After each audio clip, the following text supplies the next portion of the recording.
Good morning, good afternoon, good evening, everyone, and thank you so much for joining. We're going to spend a little bit of time talking about product growth, a topic and a discipline that's near and dear to my heart, one that I have spent the last decade plus digging into, learning about, and sharing those learnings. So I'm very excited to be here with you all today to do the same thing. But before we jump in, let's talk about who I am, and I'll introduce myself very briefly. My name is Shahzad Sheikh.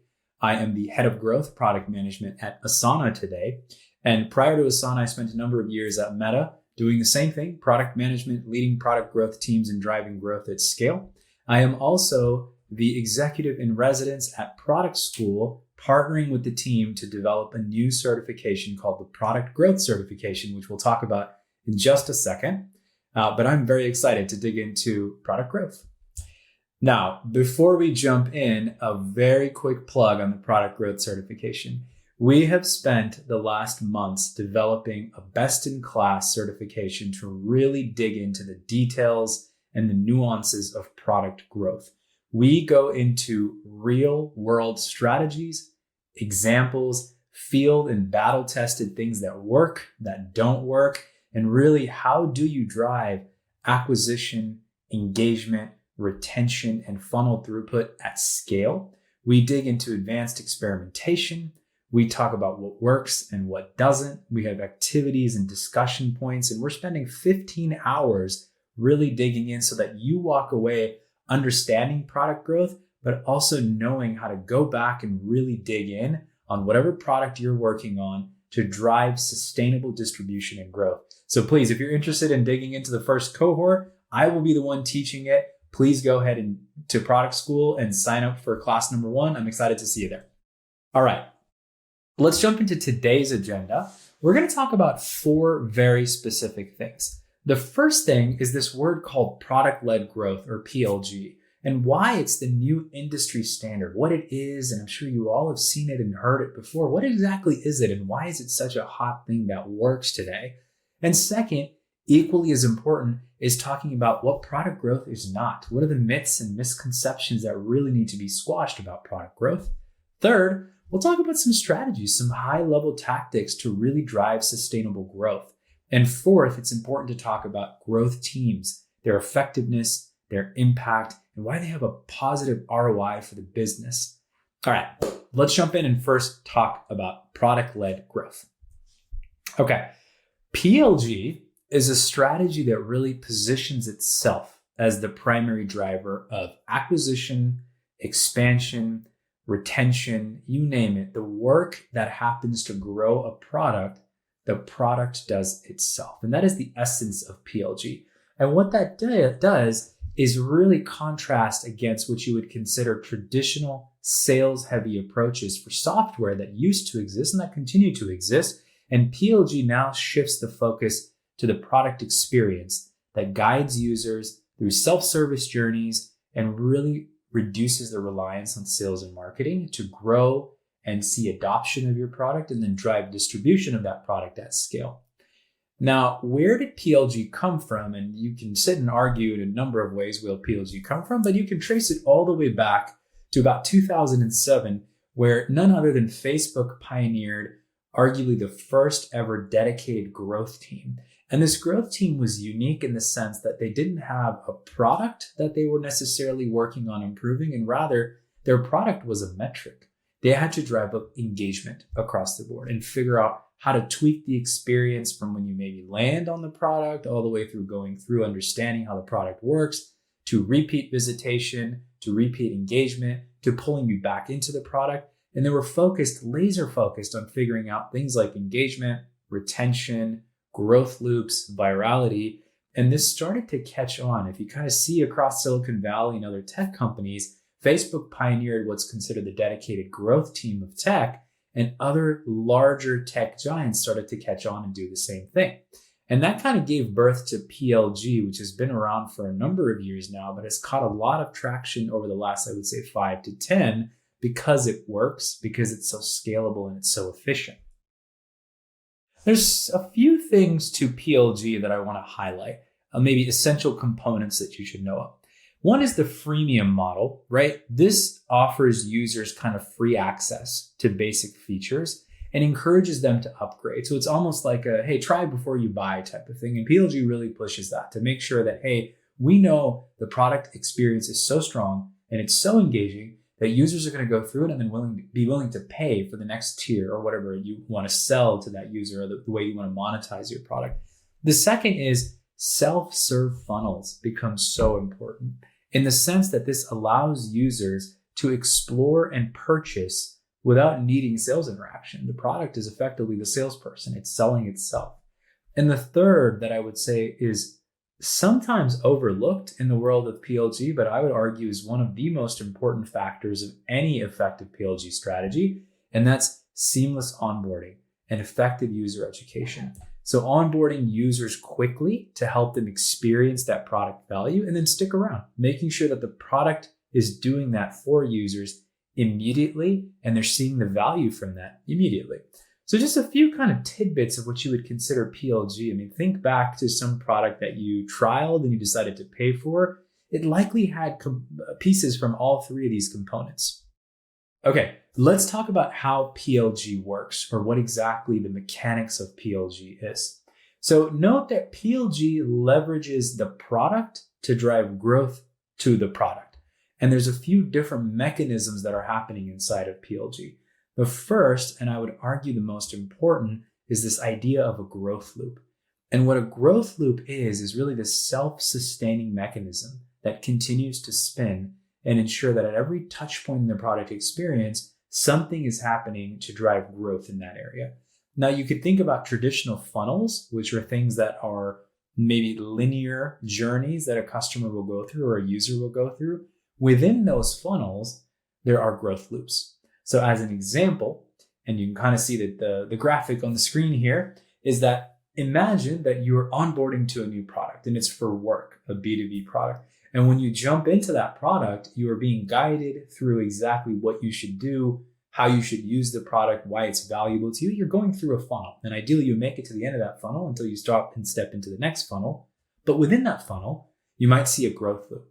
You might see that you as an acquired user are being told or being shown that driving more people into the product, your teammates or your coworkers or colleagues into the product, is going to give you a better experience because it's a collaboration product. It's a product that teamwork happens in. And that, as you're going through the onboarding funnel, the onboarding journey, you will see a growth loop has just been triggered where you might invite more folks because you know that that might be valuable for you and it might be valuable for them. So you can see growth loops being created at each part of the funnel is really the fundamental idea of how PLG drives scalable growth. And again, growth loops work in a sense where that they complement traditional funnels. They're creating continuous cycles where new users are coming in, becoming activated, engaging deeply, and eventually they themselves are contributing to acquiring more users. So there's this mechanism or this engine that's happening when it's called PLG for funnels and loops. But generally speaking, you will see that it's a meticulous and scientific process that the product starts to grow itself. And growth teams are responsible for not only creating those funnels, but ensuring the health of those funnels, and then ensuring that there are growth loops that are self-sustaining within those funnels.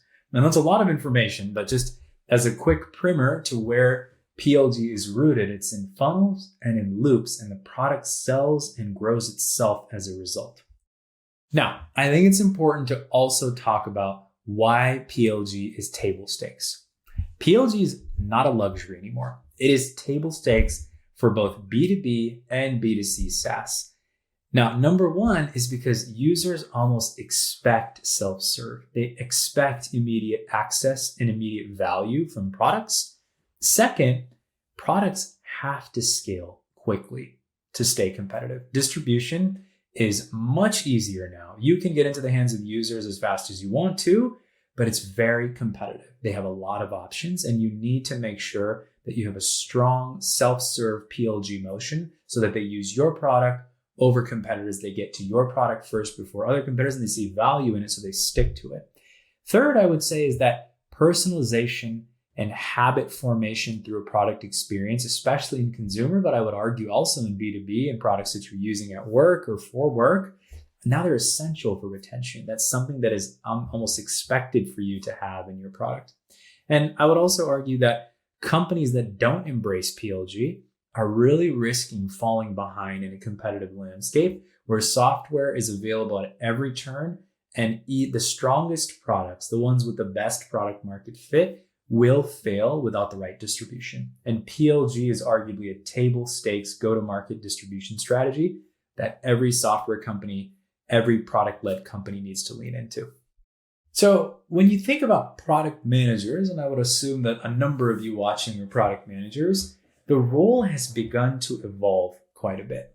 The role is no longer that you develop features, you work with engineering, and you kind of throw them over the fence. And that's not necessarily what it was before, but I think more than before, PMs are now focused on business outcomes through driving really strong business-focused decisions to grow the product so that you can deliver results for the business. Not only do they need to balance product innovation and getting new things out the door that are valuable for users and for customers, but they also need to be mindful of revenue goals, pricing strategies, monetization, and really delivering excellent product that's good for customers and good for the business. I think PMs are now increasingly becoming the bridge between product development and revenue generation. Now you not only need to have technical skills and really strong product sense, but you also need to understand the business and how your decisions are driving towards business outcomes. So I think PMs are really becoming the stewards of growth, the stewards of revenue, as well as folks that are responsible for driving product innovation and guiding the ship in the sense of what product should be delivered, why, when, and for who. Okay, let's talk about a real world example.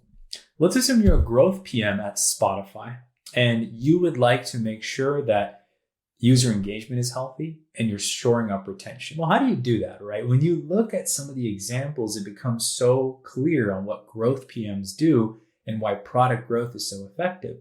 Number one, you might do a viral growth and engagement campaign. Maybe things like the Spotify end of year wrapped or end of year review that you might see. That's a growth campaign. That's an engagement campaign to make sure that Spotify is creating trends and they are out there, their brand is out there, and more people want to use it because they want to be involved in this viral campaign that they're running. Second, you want to make sure Spotify is always fresh. It's always delivering new value to customers and to users. So they'll have initiatives that are things like New Music Friday, where they're giving you new music selections every week so that you stay engaged and you stay retained. And then there's this idea of bespoke software experiences that are catered just for you. And that's where Spotify might lean in and do things like a tailored music recommendations or act as a pseudo DJ for you. So you can kind of see that one product has so many different angles that it's using to drive engagement, to drive retention. And this is what growth PMs do. This is what product growth is all about, introducing and proliferating these concepts to users so that you can understand what works in the sense of engagement and in retention and how to grow your product at scale. Okay, that's a lot of information, but I think it's equally important for us to talk about what product growth is not. Number one, growth is not just short-term hacks or gimmicks. Now, they may generate quick spikes, but they really fail to create sustainable value and sustainable distribution. The example we just went through, those are not quick hits. Those are meticulously planned, almost scientific approaches to product growth that Spotify knows works. They've tested, they've refined, and they're executing on a growth strategy that works in the market, that works with their user base. Quick hacks, gimmicks, growth hacking to the degree that's really bad for your product, that is not good for growth, and that is not what actual product growth should be or is. Product growth is also not about over-promising features. If users are feeling misled, they're going to churn. You cannot sit there and try to promise the users the world when you do not plan to actually deliver the world to them. So when you think about growth, it is not just, well, let me make sure that I'm communicating the best and the fluffiest and the fanciest thing to my users. That's not going to work. That's actually not growth. And finally, you may think that if I discount my product, if I try to give them more for less, that's actually not a growth strategy. Now, discounting specifically and in a way that is good for the business, in a way that has a long-term strategy associated with it, or very specific reasons to believe that it would work, that's absolutely one way you could grow your product or develop some sort of pricing strategy that is right for your company, right for your product. But what I mean by this is that doing this point blank generalized and just driving a number of discounts, almost making your product feel like a discount or a cheap kind of on sale clearance product, that typically is not a way to drive sustainable growth. That's almost quick hit, limited time discount situation. Someone kind of has a spike in engagement and then it comes back all the way down. That stuff doesn't actually work in the long term. So it's something that I think needs to be talked about in terms of consistent discounting and almost misleading customers or users to say like, well, it's going to be cheap today, it might be expensive tomorrow. Not really a sustainable growth strategy. And finally, the idea of aggressive upsells. If a customer is using feature 1, please don't sit there and tell them about feature 9 through 10 55 times before they've even understood feature number 1. That is actually not growth. That is just annoying. That doesn't actually help you deliver customer value, user value, grow your product. Do it in a way that makes sense. Do it in a way that's personalized. Do it in a way that clearly has value to your user. Give them time to understand your product and understand the value it delivers for them versus saying, let me make sure I show you everything that I can possibly show you and game you into using all of my features. You're not going to actually see long-term retention as a result. That's not really growth. Okay, truly, what does product growth focus on? 5 things: authentic experiences that deliver value to customers and to users, work that you do in the product to drive existing value into the hands of customers so that it aligns with the needs that they have, it meets their expectations, and you're clearly doing distribution that matters. So product growth, as much as you may hear, is just about short-term optimizations and growth hacking. Of course, there's some of that in there to refine experiences, but it is truly a systemic way to drive distribution of existing value at scale that solves a customer problem and meets a customer need. That is what true product growth is. Okay, lots of information again. Let's actually dive very quickly into strategies for sustainable growth and what that actually means. Now, I've said this before, I've alluded to it before, I'll kind of repeat it again. Growth is not just a sprint. You don't do growth for a week and then you stop doing it. Growth is something that I always say you win in inches, but you plan in years. It requires a long-term mindset. You need to make foundational long-term investments to ensure that you're getting proper growth out of your product and that your teams are working in the right direction. But along the way, you also need to be showing iterative, continuous wins in the product experience so that you're driving growth. So it's really something that, again, you win in inches, but you plan in years so that you have a sustainable growth mechanism in any product. Okay, what is sustainable growth? Sustainable growth is looking at metrics and measures of success across the entire journey. It is not myopically focused on one part of the journey, in a sense that I need to activate and onboard a user. Once I do that, I won the game. I don't need to do anything else. That's not true. You need to understand every touch point, how that relates to long-term retention, how that relates to propensity to pay, monetization strategy, etc. You also need to be delivering data-informed experiments to understand what works. So trying, failing, learning from the outcome. Trying, testing, learning from the outcome. Those are things that growth product managers really, really thrive on. And I think it's the most important point when you think about, well, what can I do? What should I do as a growth product manager? You need to learn. That is exactly how you deliver successful growth strategies. You learn, you understand, you test, and you learn. And finally, retention. That is the foundation of growth. Acquiring users, fantastic. When that line is going up and to the right, you're having a blast. But keeping those users is even better. When you keep them engaged, when you keep them over the long haul, and you have a sustainable, strong relationship with your users and your customers, that's what true growth is. all roads lead to retention. So if there's anything you take away from this conversation, remember, growth is retention. Growth is having a strong funnel, strong loops, a strong bucket of a product that doesn't leak everywhere when you add users and customers to it, so that you could do growth in a sustainable way. Okay, we'll talk about metrics real quick. I think you've seen these before, the culprits that exist. Acquisition, how many users you're bringing in. Activation, how many of them are actually getting to their aha moment, completing the onboarding flow and understanding the value of your product really quickly. Engagement, the depth, breadth, and frequency of their engagement. What are they doing to get value out of the product continuously? Retention, again, most important here, retention. How many of them are actually coming back? After they've done something, how many of them are coming back? And then I would say revenue. How much are you able to monetize your product? Who's willing to pay for it? How much they're willing to pay? Why are they paying for it? How much more are they willing to pay? What exactly are they paying for? These metrics and tracking them really help you not only identify what's working, but what's not working holistically for the product and holistically for the business. Okay, talked about these. These are just some examples on the right side that we wanted to highlight. Acquisition, maybe you're looking at new users per month. Activation, maybe you're looking at onboarding completion rate. Engagement, everyone's heard of DAU or daily active users. Maybe that's one way to look at it, depending on how you define what an active user is, if they're specifically doing something in the product that's of high value.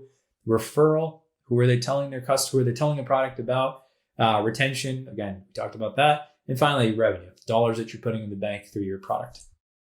Throwing out an activation example here, I'm sure all of us have gone through an onboarding experience, maybe in the last 6 months or so. Think back to it and how much of it felt like it was personalized for you, or at least it was building upon something and gathering information from you to deliver an onboarding experience that felt like someone was actually walking you through the product and it was built specifically for you.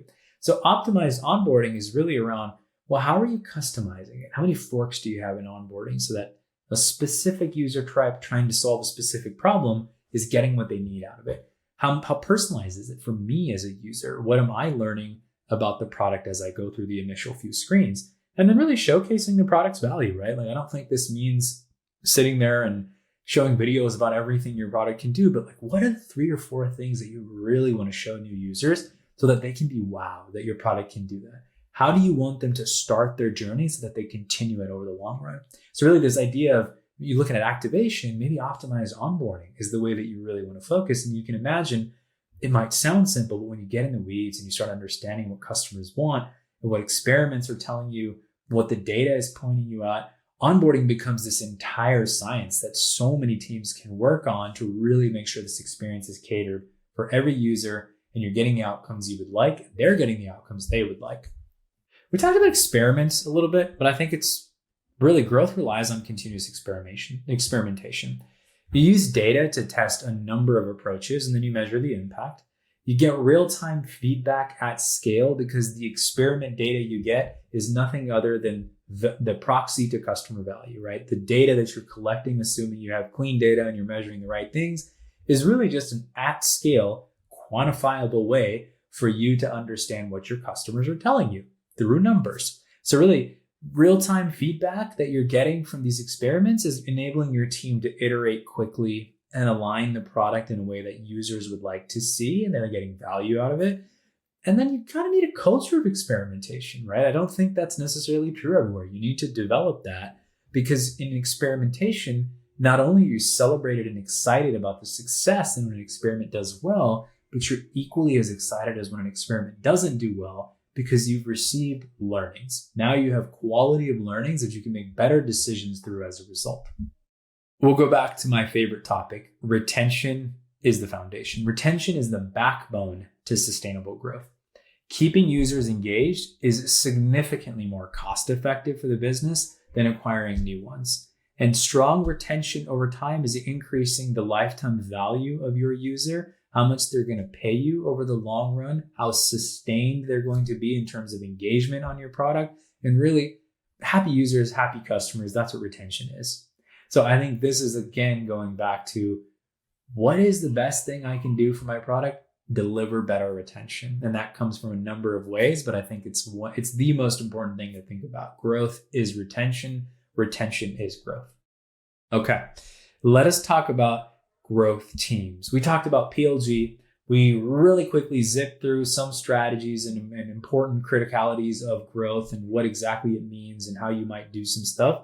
But what about growth teams? How are they impactful? What's so important about what they do? Well, growth teams have positive ROI. And what I mean by that is that typically growth teams are responsible for delivering some indicators that deliver revenue for the business in the long run.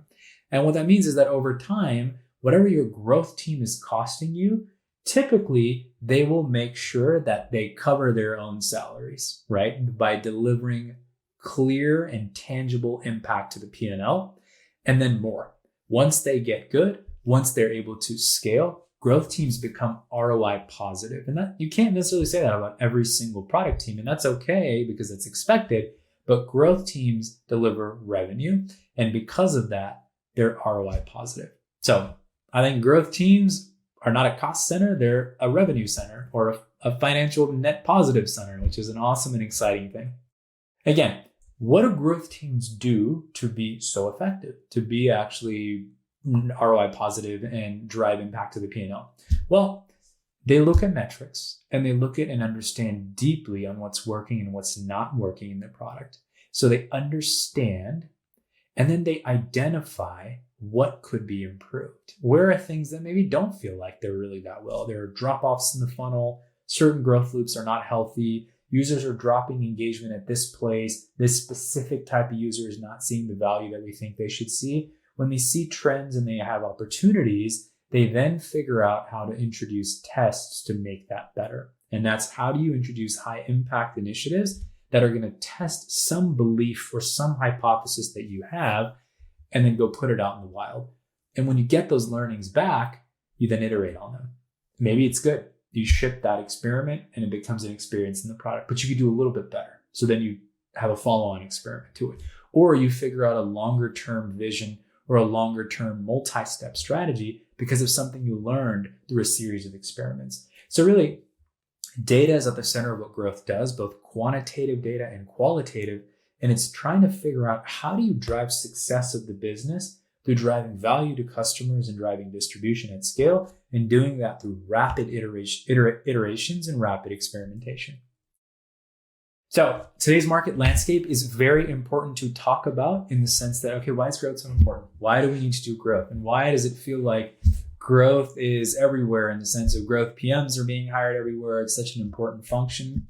Well, the cost of capital today is more expensive than it was 5 years ago. Money is not free, which means that growth is now about efficiency and doing it where the unit economics makes sense so that the dollar you put in is truly giving you $2 back because that dollar is very expensive to put in. So really efficient, sustainable growth that you can introduce operating leverage through, very important. And that's why growth is so important. Second point is that, again, I mentioned earlier, distribution at scale is accessible. There are app stores out there, very easy ways to advertise and reach users and communicate with them. But again, it's about the experience of the product, the high quality experience of how you onboard, understand, gain continuous value, and eventually pay for the product. That's important in today's game. It is not just about how many ads you can slap out there and get people on your product. That's not the same anymore. And finally, you need to create growth engines. What growth engines do in today's market landscape is that when you have a product with product market fit and the name of the game is effective, efficient, and personalized distribution, growth teams can do that for you. So really, how do you unlock your product's full potential? Well, you drive growth through it. So I think it's important to remember that today's market landscape is different. It's hyper competitive. There's a lot of choices for customers and for users, and capital is expensive. So you need to figure out ways to drive growth at scale without having to dump a number of resources and money into it. You need to figure out systems and engines and ways to do distribution. Okay, we zipped through this, but I think, hopefully you got a little bit of a flavor of how exciting product growth is and a number of things that are emerging and what you can dig into. A few key takeaways. The first one, product-led growth, PLG, that is a key lever to drive scale and to drive growth across a number of distribution channels without having to rely on sales and marketing. Now, that's not to say that both are mutually exclusive, but PLG makes the unit economics work. So you're relying less on expensive sales and marketing tactics and more on the core product experience to drive growth of the product. You use data to make decisions, both quantitative and qualitative data, which is a proxy to your customer's value. Use that to make decisions. Use that to drive growth at scale through experimentation, understanding plans for the short term and for the long term, but really just digging in to the data to drive product growth.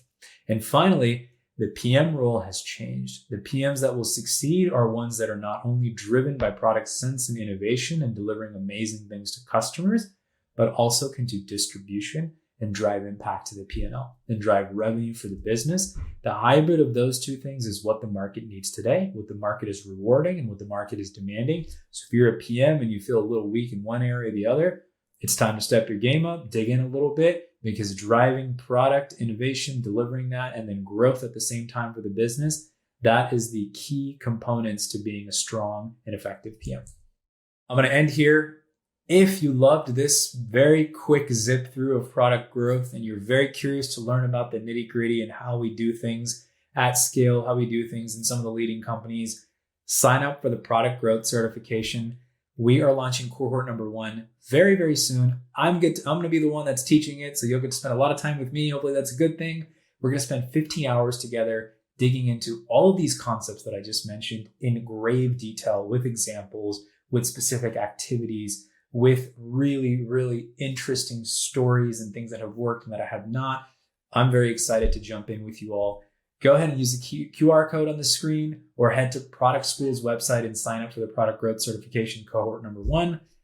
Thank you for taking the time and allowing me to share what is, again, near and dear to my heart, product growth.